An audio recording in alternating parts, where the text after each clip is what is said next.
My name is Nilesh Bosnet. I am a cybersecurity consultant working with multinational organizations to protect sensitive data and ensure ethical and legal compliance in digital environments.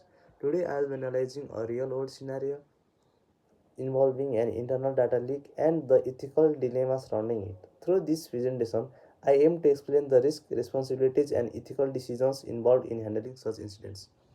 Now, the scenario overview intent versus breach. Let's start from the leak.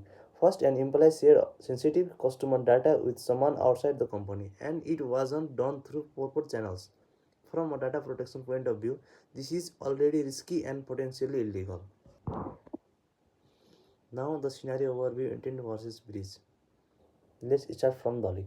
First, an employee shared sensitive customer data with someone outside the company, and it wasn't done through the proper channels. From a data protection point of view, this is already risky and potentially illegal. Employee said, from the employee says, however, the employee says they did this for the right reason. They claim it was whistleblowing to expose something wrong happening inside the company, not to cause harm or gain anything personally. On the other hand, the organizations believe that no matter the intention, sharing confidential data like this is still a serious breach of privacy and the law.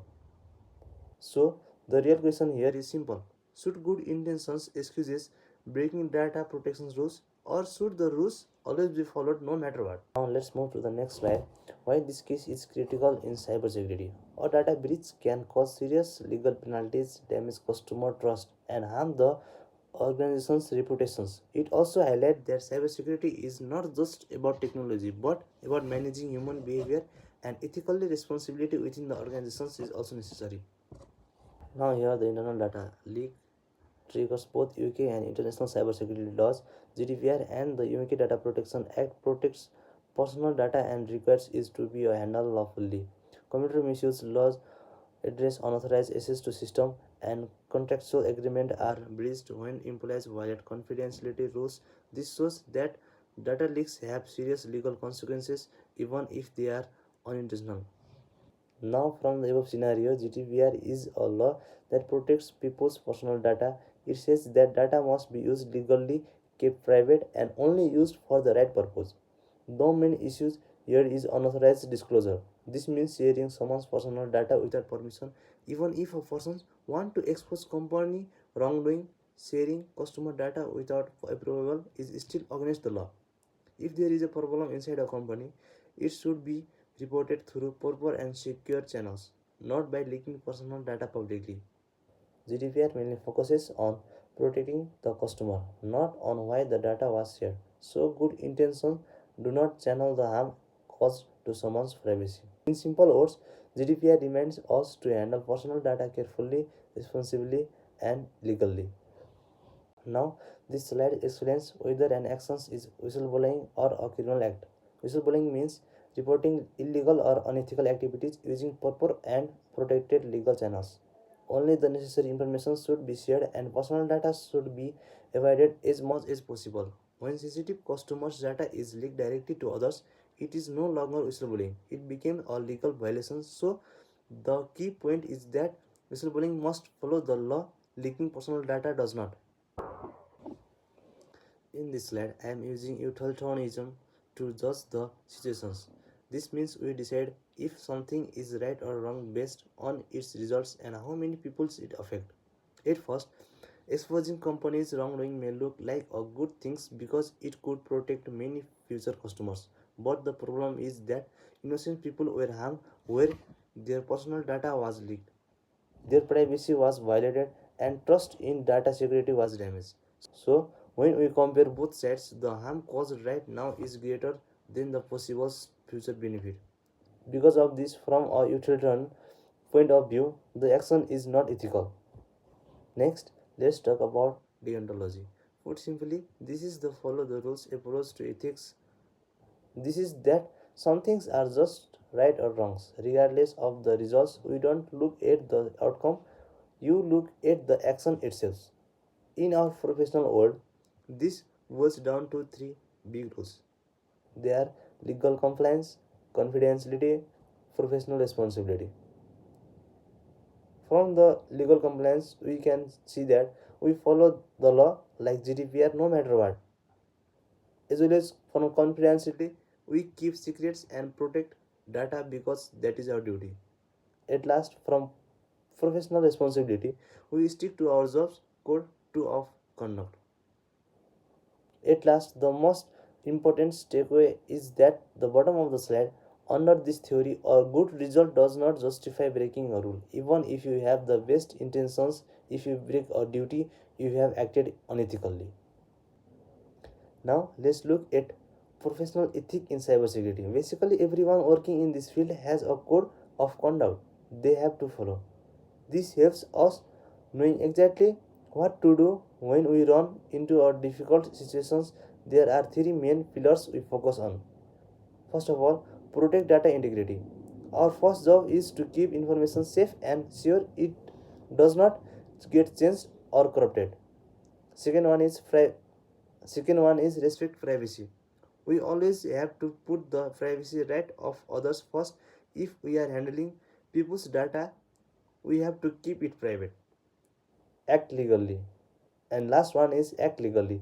This is a big one. Even if you think you are doing something for a good reason, you still have to follow the law. Having good intentions does not give you a pass to break the rule. The main takeaway here is at the bottom. If you see something wrong, you must use official channels to report it. You should not take matters into your own hands by leaking data yourselves.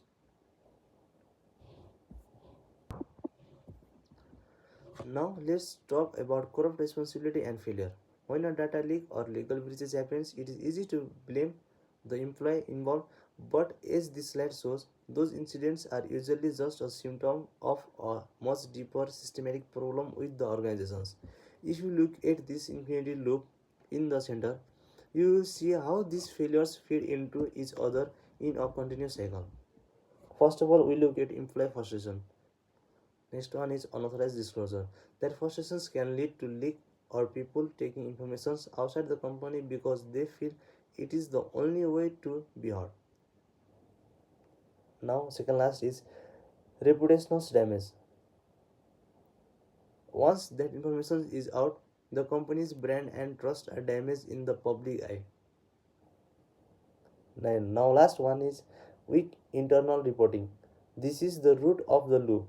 If our employee does not have a clear, safe way for people to report problem internally, the cycle just keep repeating.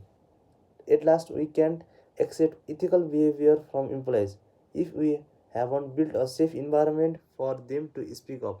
To break this cycle, orga- to break this cycle, organizations must prioritize ethical leadership and create reporting channels that employees actually trust.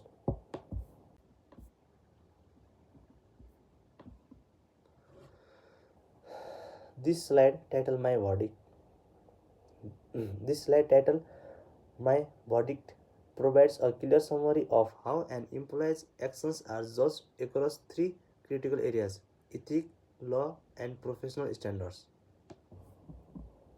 Now, let's look at the final verdict. On this employee's action, we analyze that happened from three different perspectives to get a complete picture.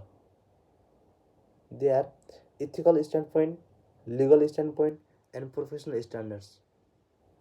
At last, we will see our main conclusion. At last, despite any potential moral motivations, the actions was neither legally compliant nor ethically justified. In short, having good intentions does not excuse breaking the law or acting unsafely. In conclusion, I just want to say is, in our job we have three main duties: keep data safe, respect people's privacy, and always follow the law. You should never leak data on your own. If there is a problem, use the official way to report it. To make our company safer, we need safe ways to report problems and better training. Leaders need to set a good example, and we should use a zero trust mindset, which means we double check every login. At last, cybersecurity is a balance. The company must provide the right tools and lead well, while employees must stay within the law and act with honesty. Thank you.